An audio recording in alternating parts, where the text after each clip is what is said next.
The tiger did not attack the dog. It positioned itself between the elderly woman and the threat, a silent and vigilant guardian. The blind mother, though she could not see, felt a warm and secure presence, an unexpected relief in her despair. The son, observing from afar, saw his plan crumble before that indomitable force. In a fit of rage and frustration, he tried to flee on his snowmobile, but the albino tiger, with a roar that made the snow tremble, leaped with surprising agility.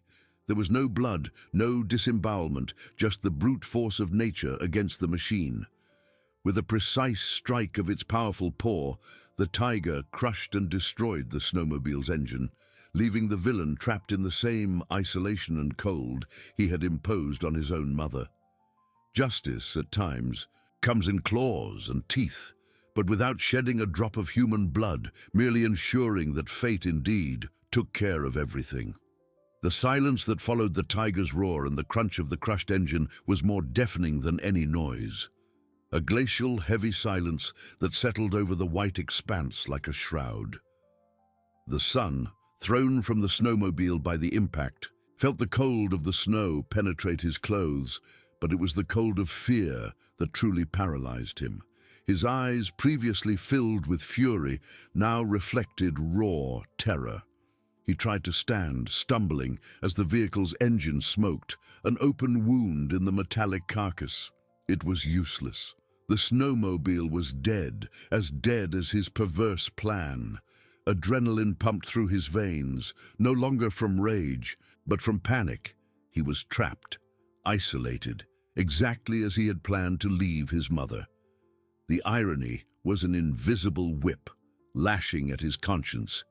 He looked back, to the spot where the cabin and his blind mother were, and then to the imposing figure of the albino tiger.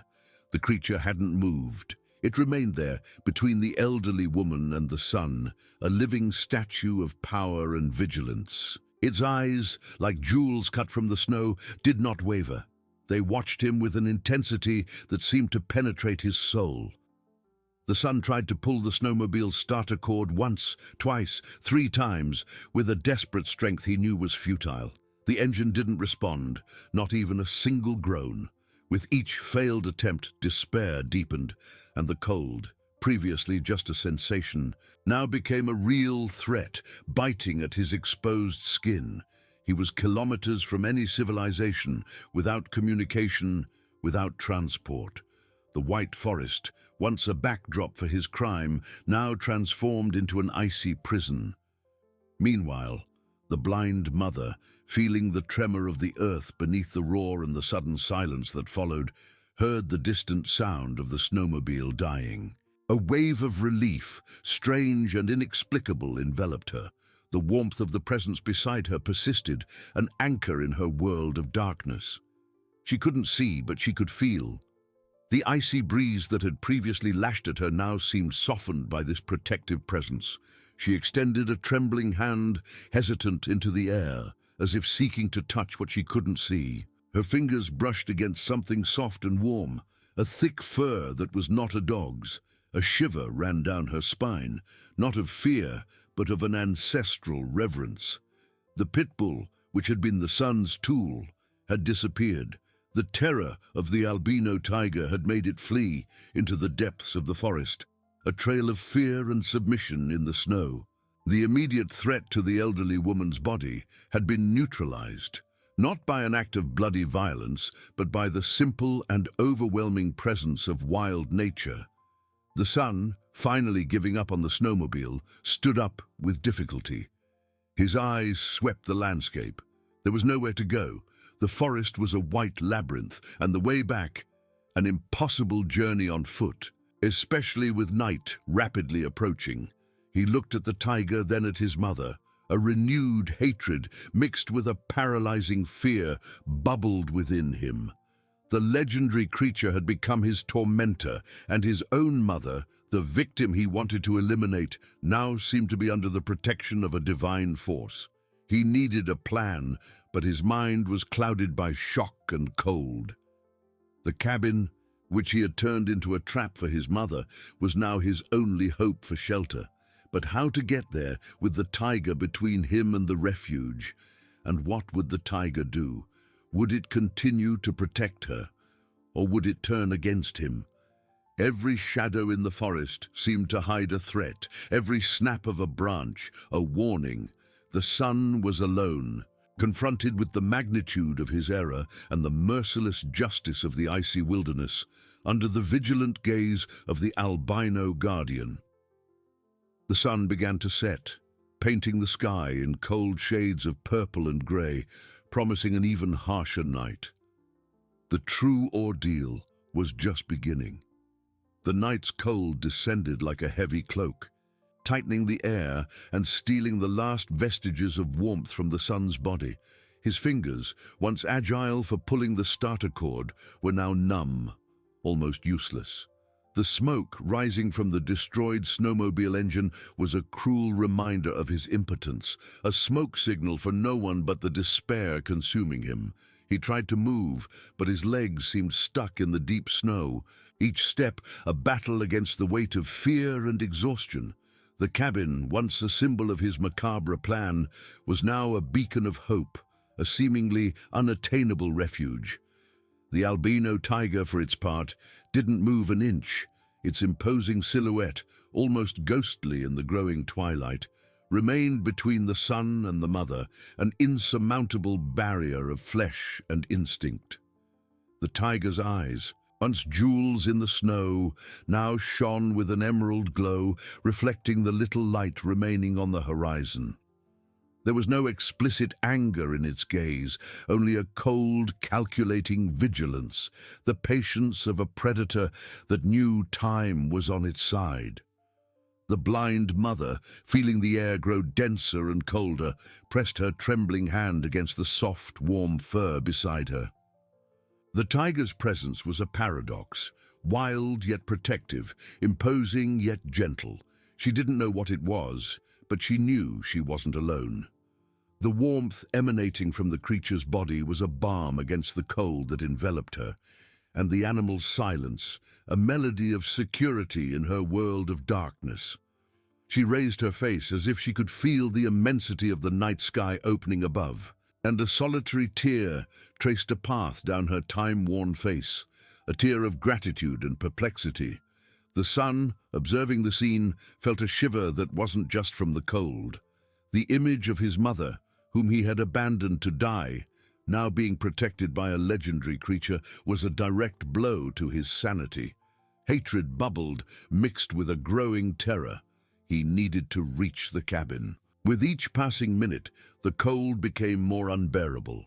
The tips of his fingers and ears were already beginning to ache. He attempted a maneuver. With the little energy he had left, he began to move slowly to the left, trying to flank the tiger, to find an opening. His movements were clumsy, his body stiff from cold and fear. The crunching snow beneath his boots betrayed every step, every intention. The tiger, without a single abrupt movement, merely turned its head, following him with its penetrating eyes. It was as if the creature knew exactly what he was thinking, anticipating every attempt.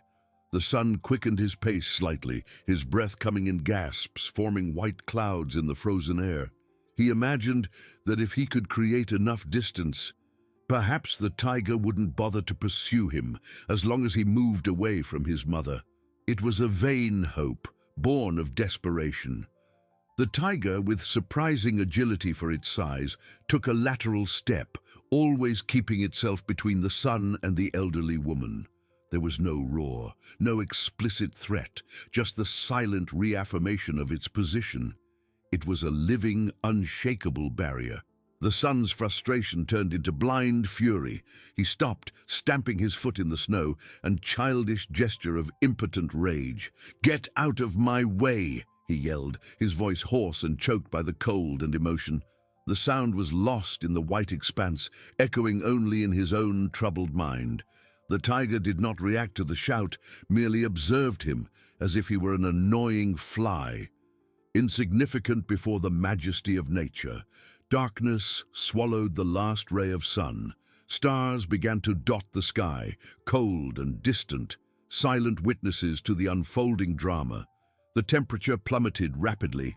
The sun felt his body tremble uncontrollably, not just from fear, but from the cold that now penetrated to his bones. The cabin just a few meters away seemed an unattainable oasis, a distant dream. He was trapped, not by bars, but by the presence of a legendary guardian and the merciless vastness of the icy wilderness. He looked at the destroyed snowmobile, then at his mother, and then at the tiger. Irony was a slow poison, corroding his soul. He had planned her death, and now death surrounded him, but he was the victim. The creature he had expected to be a myth was now his sentence. The son knew he couldn't spend the night out there. It was a matter of hours until the cold overcame him. He needed a plan, but his mind was blank, paralyzed by terror and exhaustion. The cabin was his only chance, but the albino guardian was there, a wall of fur and muscle, waiting. The true battle for survival was just beginning. The tiger, without a single abrupt movement, merely turned its head, following him with its penetrating eyes. It was as if the creature knew exactly what he was thinking, anticipating every attempt. The sun quickened his pace slightly, his breath coming in gasps, forming white clouds in the frozen air. He imagined that if he could create enough distance, perhaps the tiger wouldn't bother to pursue him as long as he moved away from his mother. It was a vain hope, born of desperation. The tiger, with surprising agility for its size, took a lateral step, always keeping itself between the sun and the elderly woman. There was no roar, no explicit threat, just the silent reaffirmation of its position. It was a living, unshakable barrier. With his mind clouded by incipient hypothermia, a desperate idea sprouted. If he couldn't get past the tiger, perhaps he could lure it away. He began to retreat, slowly at first, then with more hurried steps, moving away from the cabin and his mother. The snow, once an obstacle, now seemed an accomplice in his simulated escape. He hoped that the tiger, seeing him move away, would abandon its guard position and perhaps follow him, allowing him to circle back and run to the cabin. It was an insane risk, but desperation left him no other options. The tiger, however, did not move. Its emerald eyes remained fixed on the sun, but its massive body did not yield an inch. The creature seemed to understand the maneuver, or perhaps simply didn't care about the man's escape, as long as the elderly woman remained safe. The sun continued to retreat, his breath coming in gasps, his heart pounding erratically. He turned, running a little faster, looking over his shoulder to see if the tiger was following him. Nothing. The white silhouette remained unshakable, an eternal sentinel. Frustration turned into pure panic. He was now farther from the cabin, more exposed to the biting cold. His lips were chapped, his fingers and feet ached with a searing pain. He stopped, stumbling, his body trembling violently. The plan had failed. The tiger was smarter, more patient than he had imagined. A low, guttural growl escaped the tiger's throat. Not a roar of fury, but a sound of warning, a reminder of its presence and power. The sound reverberated through the forest, making the son flinch. He knew he had no more time. Death by hypothermia was a certainty if he remained there. With a cry of rage and despair, the son turned and ran, not towards the cabin, but into the dark, dense forest that stretched behind him. He had no destination, only the need to move, to escape the tiger's vigilant gaze and the cruel irony of his situation.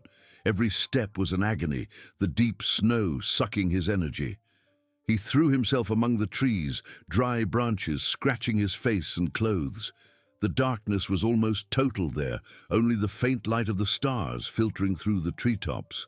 As he disappeared into the icy vastness, the blind mother, feeling the change in the air, the absence of a sound she hadn't known she was waiting for, extended her hand again. Her fingers brushed against the tiger's soft, warm fur.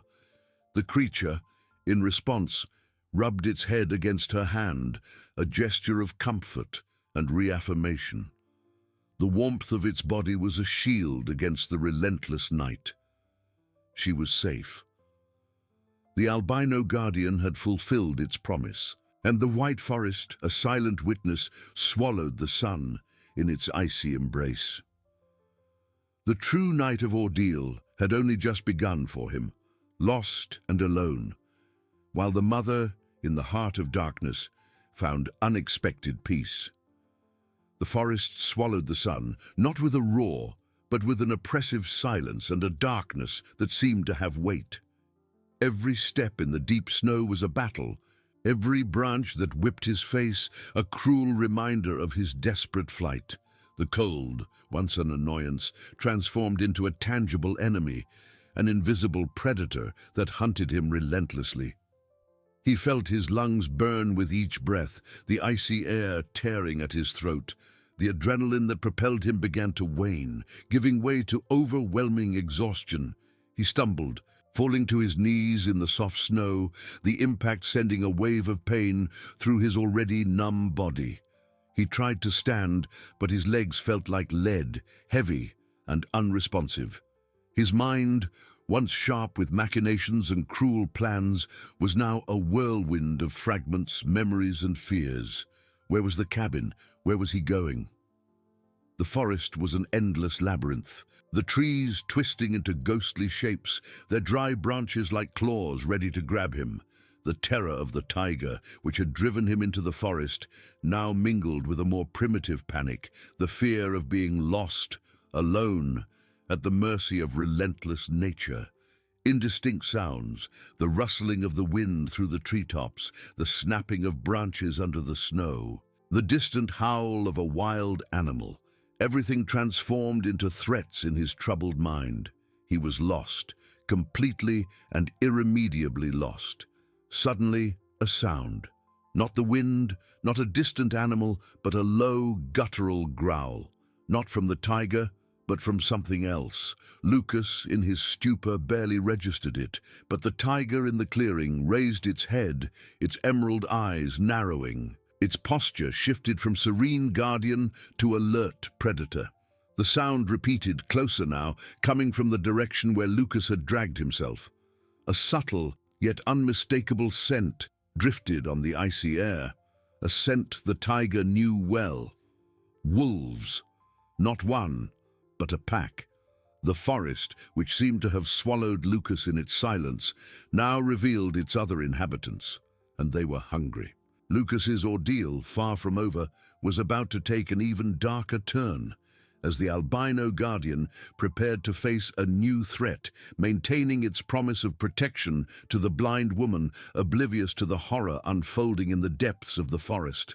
The low, guttural growl, which Lucas barely registered in his feverish stupor, echoed in the clearing like a dissonant note in the silent symphony of the snow. The albino tiger, once a statue of serene vigilance, transformed. Its muscles tensed beneath its immaculate fur, its head held high, its pointed ears swiveling imperceptibly to catch every nuance of the sound that was approaching. Its emerald eyes, previously fixed on the direction where the sun had disappeared, now swept the darkness of the forest with a calculating intensity, assessing the threat. The scent, subtle at first, but unmistakable to the predator. The earthy, wild odor of wolves. Not one, but a pack.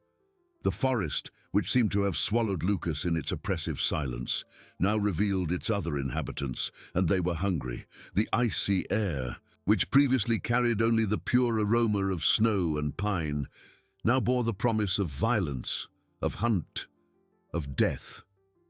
In the depths of the white forest, Lucas was beyond any clear perception.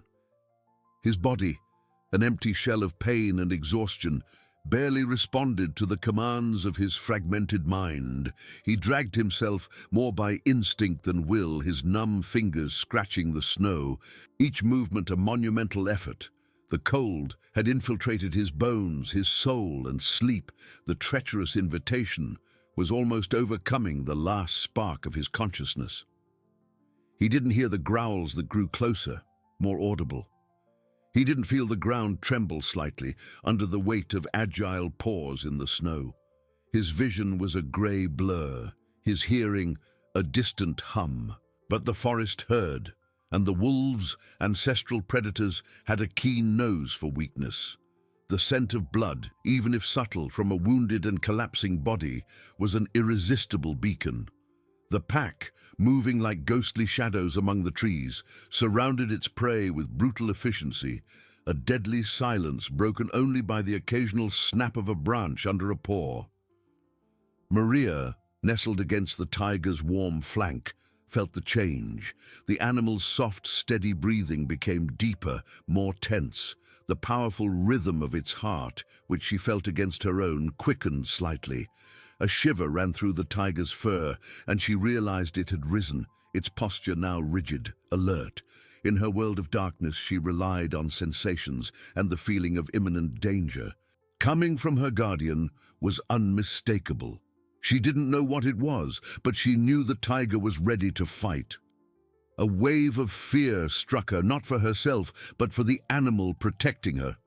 The tiger, however, did not avert its gaze from the forest. Its mission was clear, and any threat to the elderly woman would be met with the fury of 1,000 storms. But the threat was not directly aimed at them.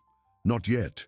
The guttural growl it had emitted earlier was a warning, an insurmountable boundary. The forest could have what remained of the man, and the forest was about to collect its debt. Lucas, in his last gasp of consciousness, felt a presence. Not the cold, not the pain, but something more. A strange, damp warmth on his face. A low growl, almost a purr, but with a wild intensity. He opened his eyes, or what was left of them, and in the grey mist of his vision he saw dark shapes, eyes glowing like burning coals in the darkness. Not one, but many. Sharp teeth, fangs exposed in a macabre smile. Panic, a last and desperate cry for life, erupted in his chest. He tried to drag himself, tried to scream, but his voice was only a whisper, and his limbs wouldn't respond. Irony was a slow poison, corroding his soul. He, the predator, was now the prey, hunted not by an animal, but by the very nature he had tried to manipulate. The pit bull, the instrument of his cruelty, had disappeared. Now the forest had sent its own executors. The wolves, led by a cunning-eyed alpha male, did not hesitate. They approached, sniffing out fear, weakness. The first of them, a grey blur, lunged forward, its teeth closing on a piece of his clothing, pulling him from the precarious shelter of the fallen tree. Lucas let out a whimper, not of physical pain, but of pure terror.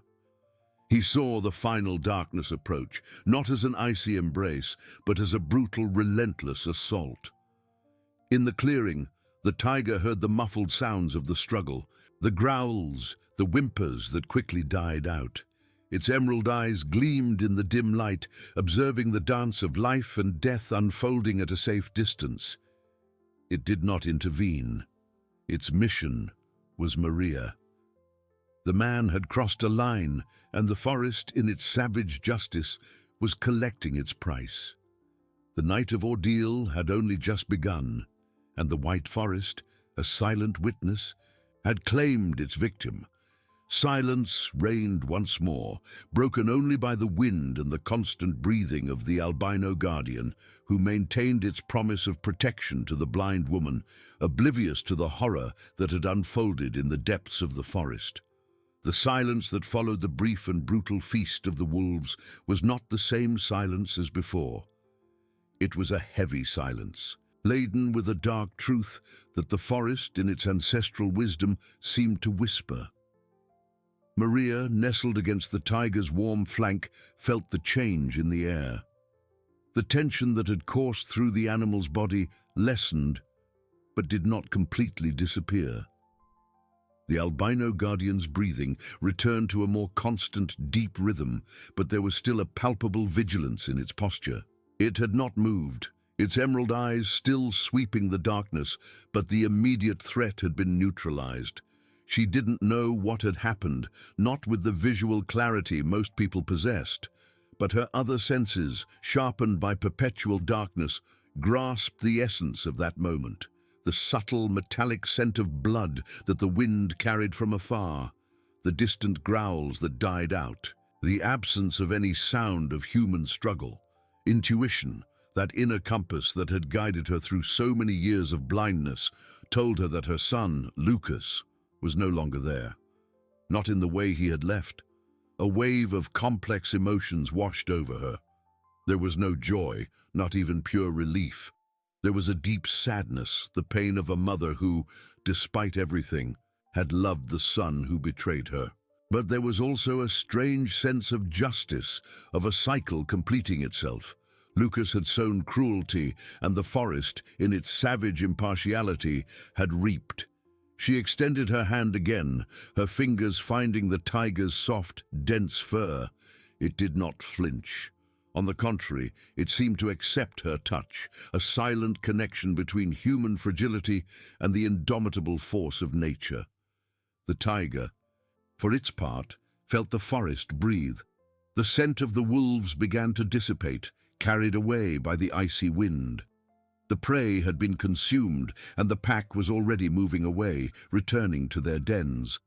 Its emerald eyes, which had witnessed the man's fall, now turned to the woman. Its mission was partly accomplished. The human predator had been removed, but the woman was still vulnerable, trapped in the heart of a merciless winter. The cold, which previously seemed a secondary threat compared to Lucas's danger, now asserted itself with full force. Maria felt her toes and fingers numb, even nestled against the tiger's warmth. The cabin, the refuge Lucas had promised and turned into a trap, now seemed a distant, unattainable dream. But the tiger seemed to have other plans. With a slow, deliberate movement, the great feline rose. Maria felt the loss of warmth, but not fear. She trusted it. It emitted a low sound, a guttural purr that resonated in its chest, different from the growls before. It was not a threat, but a call, an invitation. She felt the tiger's muzzle gently brush her shoulder, a touch that guided her. She stood, her muscles stiff and aching. The snow beneath her feet was a bed of icy needles. The tiger waited, patient, and then began to walk, its steps silent and firm in the snow. Maria extended her hand, and the tiger, as if understanding, brushed its flank against her palm, allowing her to lean on it. It was a strange dance, an improbable partnership between the supreme predator and the blind woman, guided by mutual trust. They moved through the forest, the tiger leading the way with instinctive precision. Maria felt the wind whip her face, the scent of pine and fresh snow. She didn't know where they were going, but she knew they were moving away from the clearing where Lucas had met his end. The tiger did not look back. For it, the past was past. The present was the survival of the woman it had chosen to protect. With each step, the forest seemed to become a little less hostile, or perhaps it was just the tiger's presence that dispelled the fear. She could feel the animal's strength beside her, the security of its presence. The cold was still relentless, but the tiger's warmth, both physical and metaphorical, was a shield against hopelessness. Hours passed, or perhaps they were just minutes in the distorted perception of the winter night. Maria was exhausted, but the tiger showed no signs of tiredness. It guided her through dense stretches of trees, through clearings covered in untouched snow, always maintaining a steady but unhurried pace. Suddenly, the tiger stopped. Maria felt the change in its body. It was alert again, but not with the same tension as before. There was a new scent in the air, something different from pine and snow. A smell of smoke, and stronger, the smell of burnt wood. The tiger let out a low growl, almost inaudible, but Maria felt it vibrate through her body. She extended her hand, feeling the air, and her fingers touched something hard, cold, wood, a wall, and then warmth. Not the tiger's warmth, but a heat radiating from somewhere nearby, The cabin, the same cabin Lucas had used as a stage for his cruelty. The tiger had led her back, but why? Was it a refuge or a new trap? Maria felt a shiver. The memory of what Lucas had tried to do there was still vivid, but the tiger was by her side, an unshakable presence. It gently nudged her with its muzzle, guiding her towards the entrance. The door was ajar, creaking softly with the wind. The smell of smoke was stronger now, and an inviting warmth emanated from inside. The fire still crackled in the fireplace, the vision Lucas had had in his feverish mind, now a reality for Maria. She hesitated. The fear of that place, of her son's intentions, still haunted her. But the tiger, with its silent wisdom, seemed to indicate that it was the only possible shelter. It entered first, its steps majestic and cautious. Maria followed, crossing the threshold, leaving behind the relentless darkness of the forest. The warmth enveloped her like an embrace. She felt the wooden floor beneath her feet, the rustic familiarity of the surroundings, despite everything. The tiger lay down near the fireplace, its emerald eyes watching the entrance, the forest outside. It had fulfilled its promise. It had led the woman to a safe place. But the night was still long, and the white forest, with its secrets and dangers, continued to surround them, a silent witness to a story that was far from over. The cabin, once a symbol of betrayal, was now a sanctuary, guarded by a predator that had become an angel. The warmth of the fireplace, once a promise of comfort perverted into a trap, now embraced Maria like a mantle of salvation. She felt the fire crackle, heard the wood snap, and the smell of smoke, once a presage of doom, was now a balm for her frozen lungs. The wooden floor beneath her feet, the rustic familiarity of the walls, everything seemed a miracle after the relentless darkness of the forest. But even nestled in the warmth, the cold of memory still ran through her. The tiger, her improbable guardian, lay near the fireplace, a colossus of white fur and emerald eyes that seemed to absorb and reflect the flames. Its presence was a paradox. The wild beast, the supreme predator, was now her safe harbor. Maria extended her hand, her trembling fingers finding the dense, warm fur. The low purr it emitted was not a threat, but a primitive contentment, a silent acceptance that resonated in her chest. It was the strangest and most comforting melody she had ever heard. Maria's mind, however, did not find the same peace. The images, or rather, the sensations of what Lucas had tried to do, still haunted her. The smell of the pit bull, the growl, the terror of betrayal, and then the silence that followed the wolves' feast, a silence laden with a brutal truth. Lucas was gone. The son she loved, who betrayed her, who dragged her into this icy hell, had met his end in the clutches of the very nature he had tried to dominate. A tear ran down Maria's face, not from physical pain, but from a complicated grief. It was not just for the lost son, but for lost innocence, for the shattered hope that he could have been different. It was the pain of a mother burying not a body, but the idea of a future that would never exist. But at the same time, there was a strange sense of savage justice, a balance restored by the white forest. Lucas had sown the wind, and the storm had taken him. She fumbled around, her fingers finding a thick blanket thrown over a wooden bench. She wrapped herself in it, feeling the warmth intensify. The cabin, despite everything, was a refuge. Lucas, in his calculated cruelty, had provided what was necessary for his trap: firewood, perhaps some food, water. Maria knew that survival would be a challenge, but the tiger's presence beside her was a silent promise that she was not alone. The tiger, for its part, did not sleep. Its emerald eyes, even in the dimness of the cabin, remained open, sweeping the entrance, the window fogged with frost. It was the sentinel, the guardian the forest had sent. The sound of the wind howling outside, the occasional creak of the cabin's wood under the weight of the snow, everything was monitored by its keen senses. For it, the danger had not ceased just because they were within four walls. The forest was a living entity, and its inhabitants moved in the darkness. Maria felt exhaustion take over her body and mind. The adrenaline that had kept her standing finally gave way. She leaned back against the wall, the fireplace's warmth heating her back, the tiger's purr lulling her. She didn't know what dawn would bring, nor how she would get out of that isolated place. Lucas's snowmobile, with its destroyed engine, was a cruel reminder of her total dependence. But for now, there was warmth, temporary safety, and the unshakable presence of the albino tiger. She closed her eyes, allowing herself to sink into a restless but safe sleep. In her dreams, the White Forest was no longer a place of terror, but a realm of mystery and protection, where a legendary tiger walked as a guardian spirit.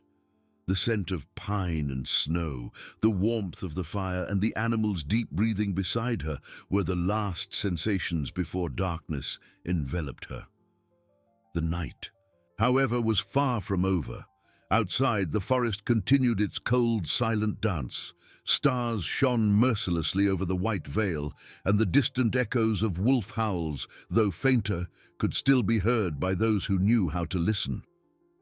The cabin was a point of light in the icy vastness, an improbable sanctuary, yet still surrounded by a wild world that made no distinction between predator and prey, between justice and cruelty. And the tiger, the emerald-eyed guardian, remained vigilant, knowing that the true ordeal was yet to come. The night, for the tiger, was not a time for rest, but for unshakable vigilance. Its emerald eyes, golden slits in the cabin's dimness, did not close. They swept every shadow, every crack in the door, every inch of the frost-fogged window. The distant howl of the wolves, which Maria barely perceived in her restless sleep, was for it a sonic map of the forest, a constant reminder that the world outside was merciless. The occasional creak of the cabin's wood under the weight of the snow, the whisper of the icy wind seeping through the cracks. Everything was processed by its keen senses, each sound a vital piece of information.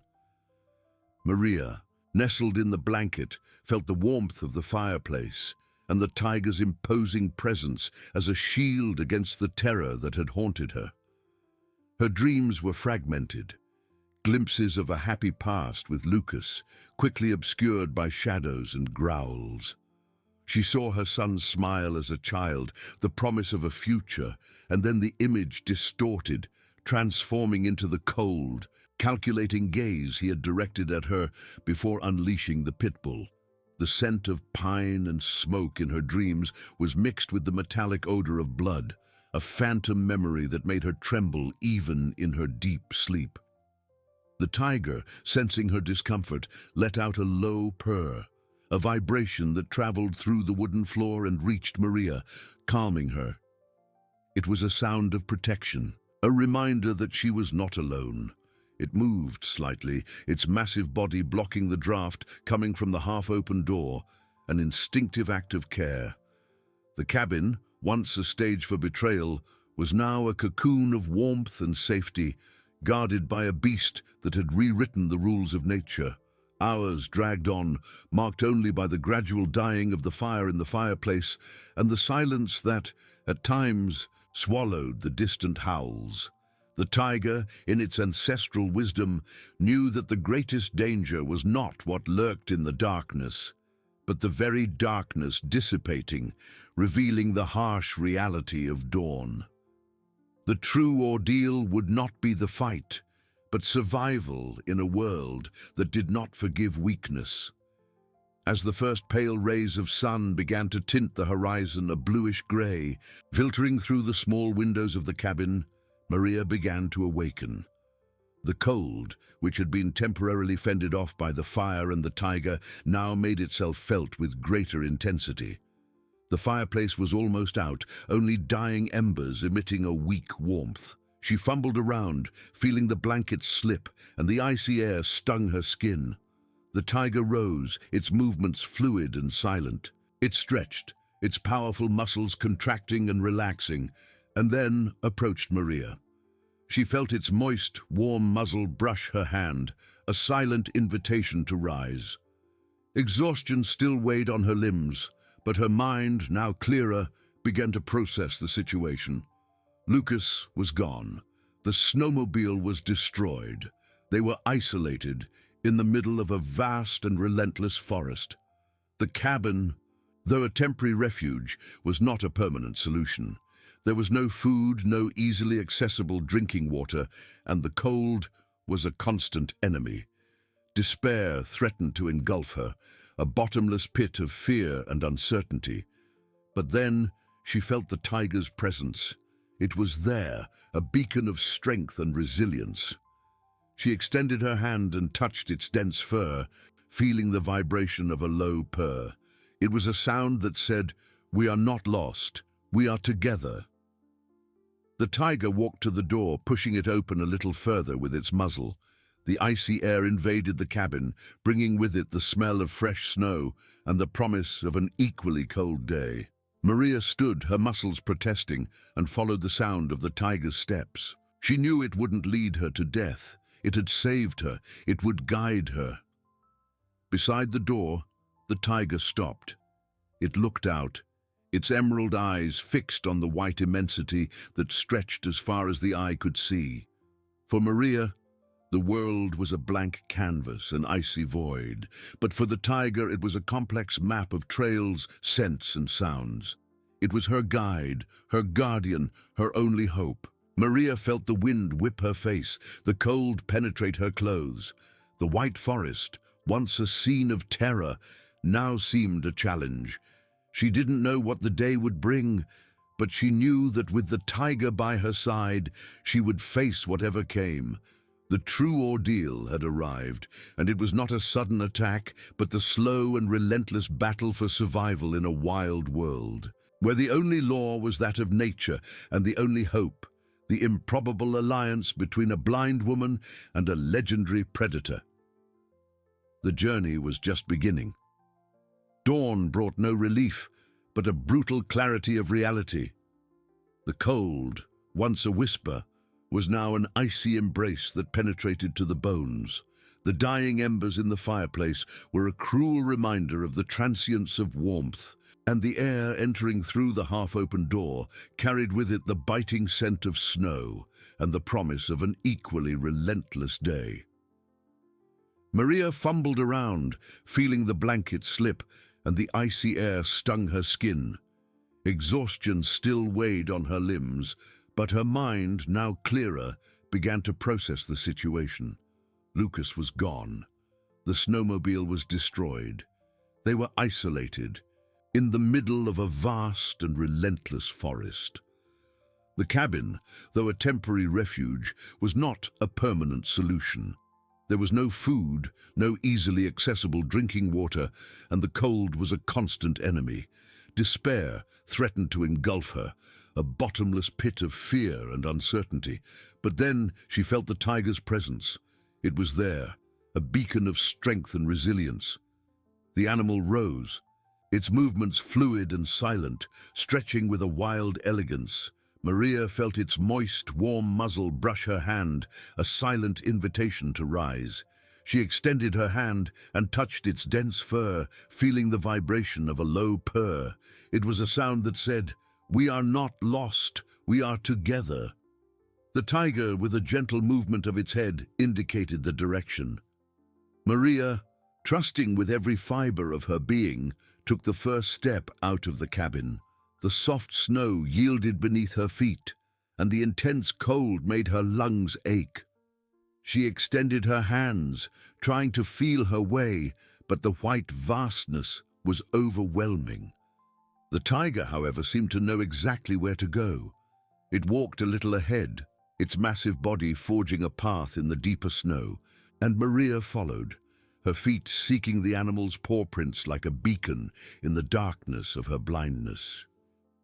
The forest's silence was almost as oppressive as the cold. Only the muffled sound of their own footsteps in the snow and the occasional rustle of the wind in the trees broke the stillness. Maria tried to catch other sounds, any hint of life, but the forest seemed to have retreated into a deep, icy slumber. The scent of pine and frozen earth was predominant, mixed with the subtle, wild odor of the tiger, a fragrance that, strangely, brought comfort. They walked for a time Maria couldn't measure. Every step was an effort, every breath a struggle against the icy air. Hunger began to gnaw at her stomach, and thirst scratched at her throat. She knew they couldn't last long without water and food. The cabin, with its almost extinguished fireplace, already seemed a distant luxury. Suddenly, the tiger stopped. Maria felt the change in its rhythm, the tension in its body. She stopped too, her heart pounding in her chest. What had it sensed? What had it heard? Its keen senses were her only defense, her only warning. She waited, motionless, the icy air burning her nostrils.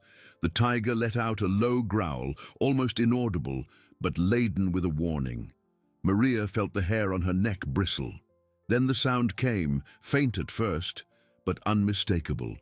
A distant howl, not that of the wolves from the previous night, but something different, more solitary, more melancholic. And then a scent, a smell of meat, of blood, but also of something dirty, terrifyingly familiar. The pit bull. Maria's mind froze. Lucas was gone, but the creature he had unleashed was still out there. Wounded perhaps, but still a threat. The tiger moved, positioning itself slightly ahead of Maria, its white body like a wall against the invisible danger. Its emerald eyes, Maria knew, would be sweeping the landscape, searching for the source of the howl and the scent.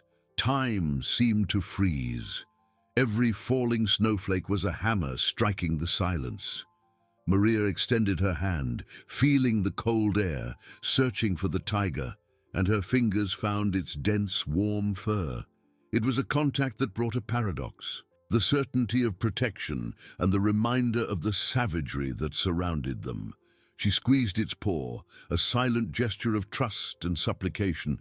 Then the sound, not a howl, but a dragging, a heavy panting in the snow, followed by a low, guttural growl that Maria recognized as the pit bull's. It was wounded, yes, but the pain seemed to have transformed into fury. And then the scent of fresh blood, more intense, mixed with the canine odor, filled her nostrils. The pit bull was there. The tiger moved, not an impetuous attack, but a calculated, almost ethereal glide through the snow. Maria heard the muffled sound of paws in the snow, the snap of branches. And then a violent shock, a strangled bark, a furious growl from the pit bull, followed by a dry, final sound. Silence returned, heavier, denser than before. Maria remained motionless, her heart pounding erratically, the icy air burning her lungs. She waited, every fiber of her being tense, listening. There were no more barks, no more growls, only the sound of the wind and the distant rustling of the trees. The tiger had acted. Slowly, Maria felt the tiger's presence return. It approached, and she felt its moist muzzle brush her hand again, a sign that the danger had passed. She didn't ask. She didn't need to. Silence was the answer. The pit bull, her son's tool, the symbol of betrayal, was no longer a threat. The forest had claimed another of its creatures. A deep sigh escaped Maria's lips, a mixture of relief and a strange sadness. That animal had been unleashed to kill her. But life, even in savagery, was complex. The tiger, her guardian, had ensured her safety, but the victory was bitter. Lucas, her son, had failed in his intent, but the trail of his cruelty remained. The tiger, with a gentle movement, nudged Maria forward, indicating it was time to continue. The immediate danger had been neutralized, but the greater ordeal persisted. The cold, previously a secondary player to fear, now returned to center stage. Hunger and thirst, temporarily forgotten in the adrenaline of the confrontation, returned with renewed force. They resumed their march. The tiger ahead, forging a path in the snow, Maria following, her feet seeking the animal's paw prints. The forest's silence, previously filled with threat, was now a reminder of vastness and solitude. The pit bull's death, though necessary, brought neither warmth nor sustenance. Maria felt her body protest with every step. Her muscles were stiff, exhaustion weighed like an anchor. She knew they needed to find shelter, food, water. The cabin was a temporary refuge, but not a solution. The tiger, she trusted, knew what to do. It was her compass, her map, her only hope in a world that refused to yield. They walked for another long period, the pale sun barely able to penetrate the dense canopy of trees. The cold was relentless, and Maria felt her fingers and toes numb, despite efforts to keep them warm. Her mind began to wander, remembering old stories her grandmother used to tell about forest spirits, about the wisdom of animals and the fragility of human life before nature. Now she was living one of those stories. Suddenly, the tiger stopped again. Maria felt the change in its rhythm, the stillness emanating from it. She stopped too, her heart racing. There was no scent of danger this time, nor the sound of howls. Instead, the tiger let out a low purr, almost a murmur, and Maria felt its muzzle brush her hand, guiding her slightly to the right. She took a step, and the snow beneath her feet seemed less deep.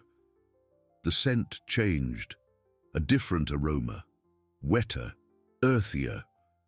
And then she heard it. The soft, constant sound of running water, an almost inaudible murmur beneath the layer of ice and snow. A stream, water, hope, which had been a tenuous thread, now ignited like a flame. The tiger had guided her to life. The ordeal had not ended, but a crucial obstacle had been overcome. The forest, which before seemed only an icy graveyard, now revealed one of its most precious secrets. Maria knelt in the snow, extending her hand to feel the current, the promise of survival. The journey continued, and with each step, the improbable alliance between the blind woman and the legendary predator strengthened, weaving a destiny that defied all odds. The water, the sound, once a distant murmur, was now a melody of hope that poured over Maria's exhausted soul. She knelt in the snow, her knees sinking into the icy softness, and extended her trembling hands. Her wrinkled, cold skin found the surface of the current, not entirely frozen, but flowing with surprising vitality beneath a thin layer of ice in places.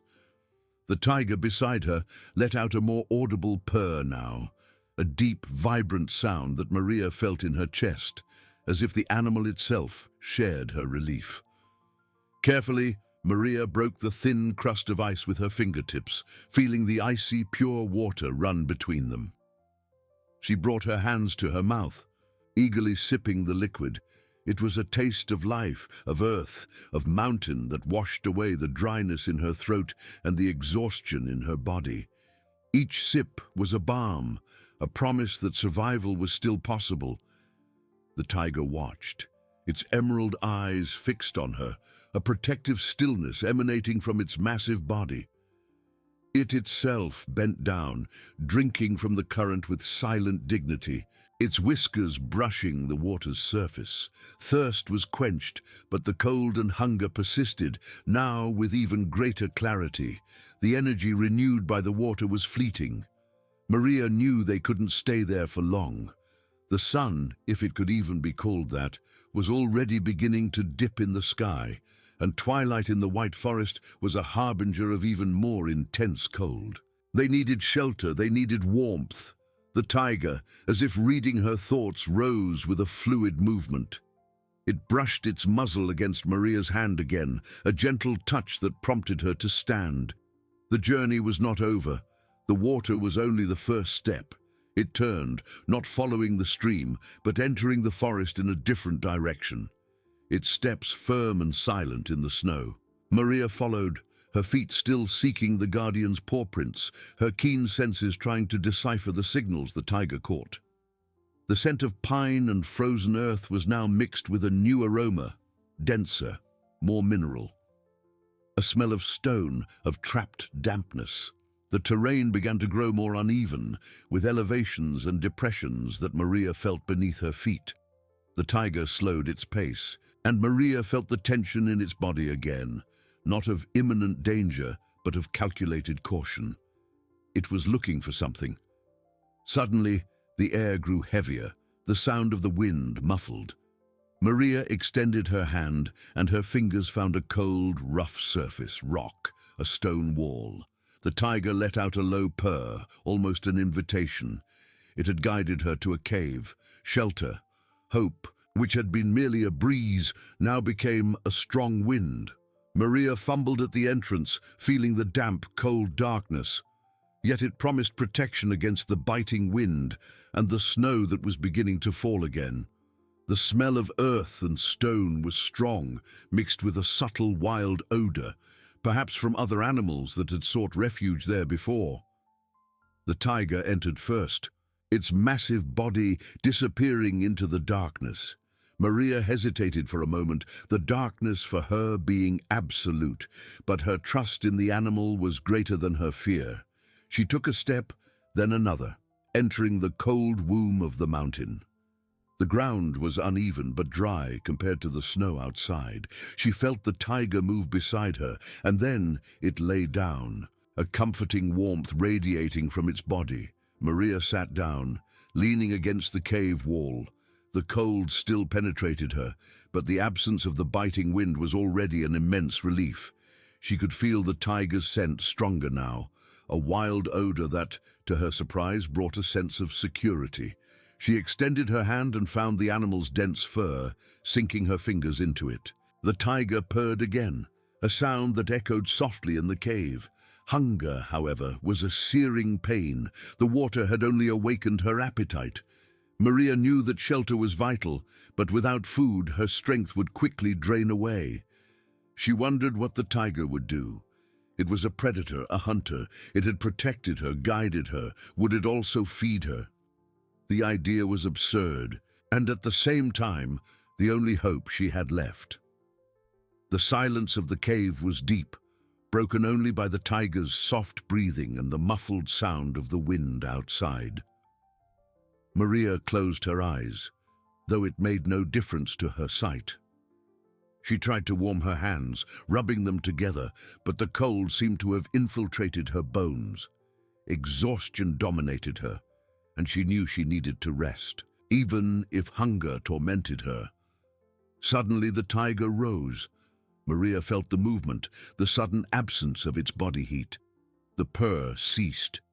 She heard the sound of its paws moving away in the darkness of the cave towards the entrance. What was it doing? Fear, which had been temporarily dormant, returned with force. Would it leave her? Would it hunt? What if it didn't come back? She waited, motionless, every fiber of her being tense. Minutes stretched into hours. The cold seemed to intensify in the tiger's absence. The cave's silence was now oppressive, filled only by the echo of her own heartbeats. Maria felt a tear trace a path down her face, a mixture of fear and helplessness. She was alone again, in a darkness deeper than her blindness. Then she heard it, the sound of returning footsteps, heavier this time, and a scent. A smell of fresh blood, of wild meat that filled the cave. The tiger had returned. And it wasn't empty-handed. The legendary guardian was not just a protector, but also a provider. The ordeal of survival gained a new dimension, an improbable alliance that defied nature itself. Maria extended her hand in the darkness, feeling the tiger's presence, and for the first time in a long while, a real spark of hope ignited in her heart.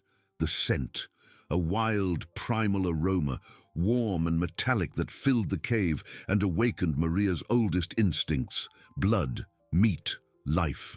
The tiger had returned, and the promise of survival it brought was palpable, almost suffocating. She extended her hand in the darkness, and her fingers found the animal's dense, soft fur. It was there beside her, and the warmth radiating from its body was a balm against the penetrating cold of the cave. The tiger let out a low purr, a sound Maria now associated with safety and presence.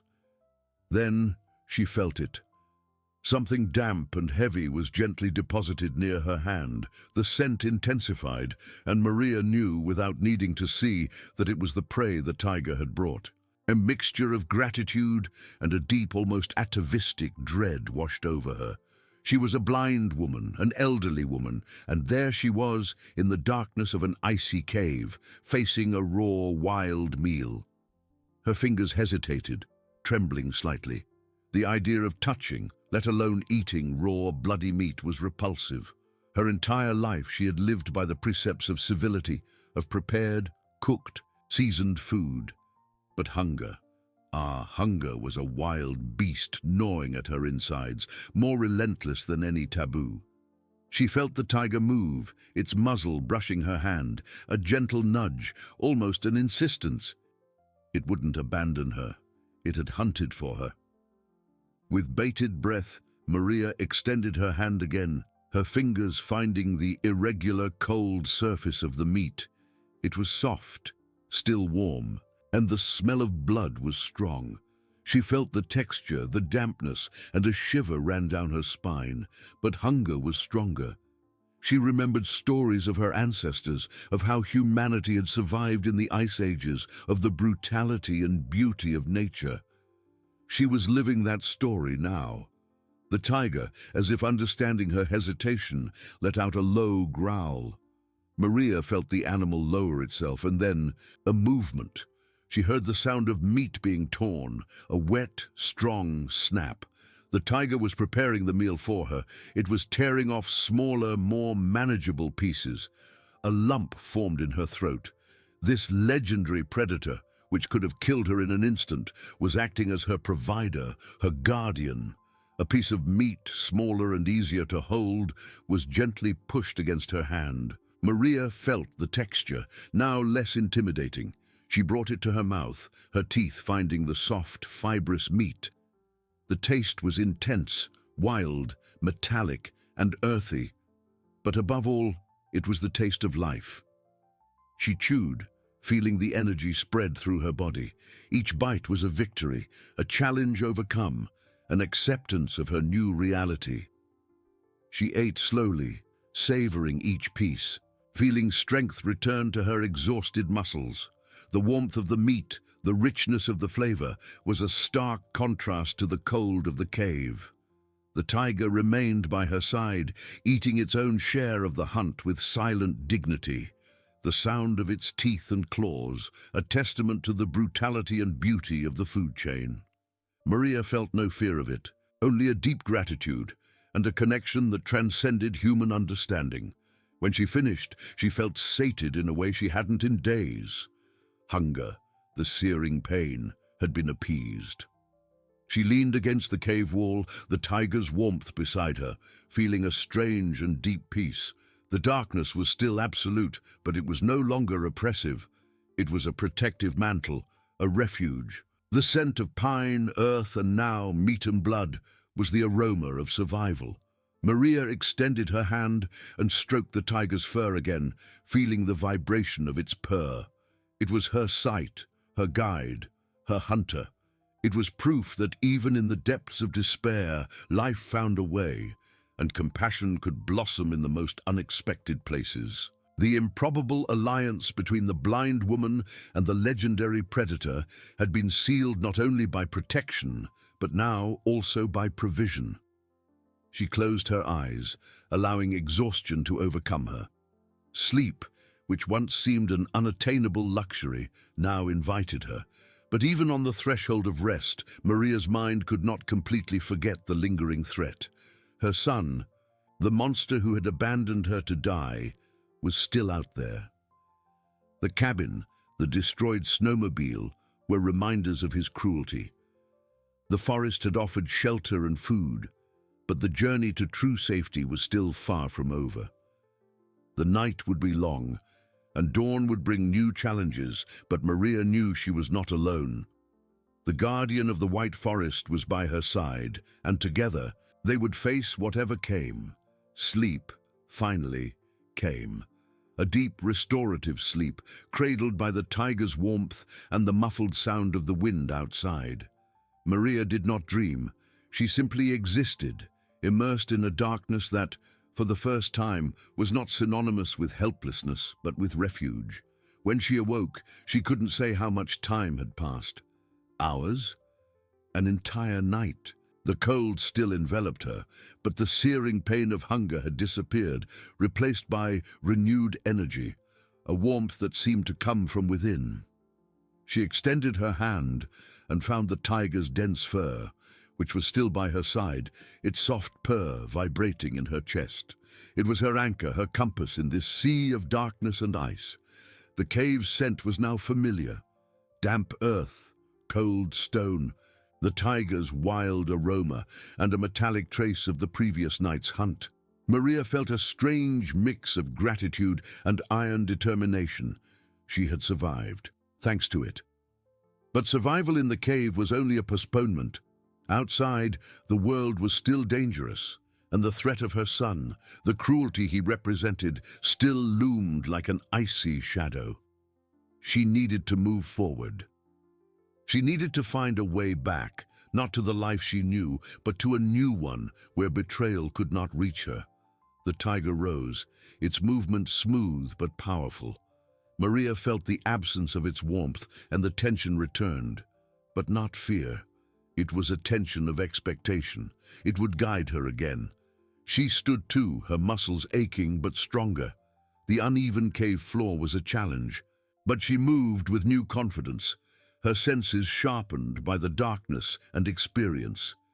The tiger moved towards the entrance, and Maria followed, her steps hesitant at first, then firmer. Upon leaving the cave, the icy air hit her forcefully, but it wasn't the same biting wind as before. The snow had stopped. The silence was deep, almost sacred, broken only by the crunch of snow under the tiger's paws, and occasionally by the sound of her own footsteps. The scent of pine and fresh snow was invigorating, pure. Maria felt the faint light of day, a clarity that, though she couldn't see, she perceived with her other senses. The cold was intense, but Maria's determination was stronger. They walked for a time Maria couldn't measure. The terrain was difficult, but the tiger was an infallible guide, its movements calculated, its steps firm. Maria trusted it blindly, every fiber of her being attuned to the animal's presence. The danger, she knew, was not just in the cold and the vastness of the forest. It was also in the mind of a man, her son, who had abandoned her. Suddenly, the tiger stopped. Maria felt the tension in its body, a silent alert. The air grew denser, and a familiar, repulsive scent reached her nostrils. The smell of fuel smoke, of cold metal, the snowmobile, and a human scent. The scent of her son. Maria's heart pounded. They were close, too close. A sound, a low lament, almost a whimper coming from somewhere ahead. It was her son's voice, but not the arrogant, cruel voice she knew. It was a broken, desperate voice. He was there, near the destroyed snowmobile. The tiger let out a low, deep growl that reverberated in the stillness of the forest. It was not a growl of imminent attack, but a warning, a declaration of protection. Maria felt the tiger move, guiding her behind a thick clump of pine trees. She could hear her son now, his movements dragging in the snow. He was trying to fix the snowmobile, or perhaps just trying to warm himself. He was in trouble. The irony was cruel. He had left her to die, and now he himself was at the mercy of the forest. "Mother! Mother!" His voice was hoarse, filled with panic. "Are you there? I'm so sorry. I didn't mean to." His words were empty, belated. Maria felt a lump in her throat, not from sadness, but from a cold, resolute anger. He felt no remorse. He felt fear. Fear of his own mortality, of his own stupidity. The tiger took a step forward, emerging from hiding. Maria couldn't see it, but she felt its imposing presence. The growl it let out this time was louder, more menacing. The sound cut through the icy air like a blade. A sharp cry of terror. "No! Stay away, please!" It was her son's voice, filled with a dread Maria never imagined he could feel. She heard the sound of snow being kicked, of a body falling. The tiger did not attack him. Maria knew this. It merely showed itself, its legendary presence, its unquestionable power, enough to break the man's will.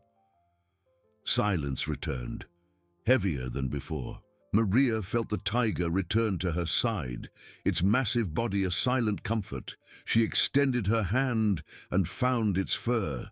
It had fulfilled its mission. It had protected her, and the monster who had abandoned her was now neutralized, vanquished not by violence, but by the primal terror of nature. They did not stay. The tiger guided her again, moving away from the site of the confrontation, leaving her son behind, at the mercy of his own choices and the relentless cold. Maria felt no pity. The forest, in its brutality and beauty, had delivered its own justice. The journey continued, but now with a new purpose. It was no longer a desperate escape, but a search for a new beginning. The tiger led her east, out of the dense forest, towards a distant sound Maria began to distinguish. The faint hum of a road, the sign of civilization. As they reached the forest's edge, Maria smelled asphalt, cars, exhaust fumes. She heard the sound of tires on snow, the distant murmur of human voices. Salvation was there.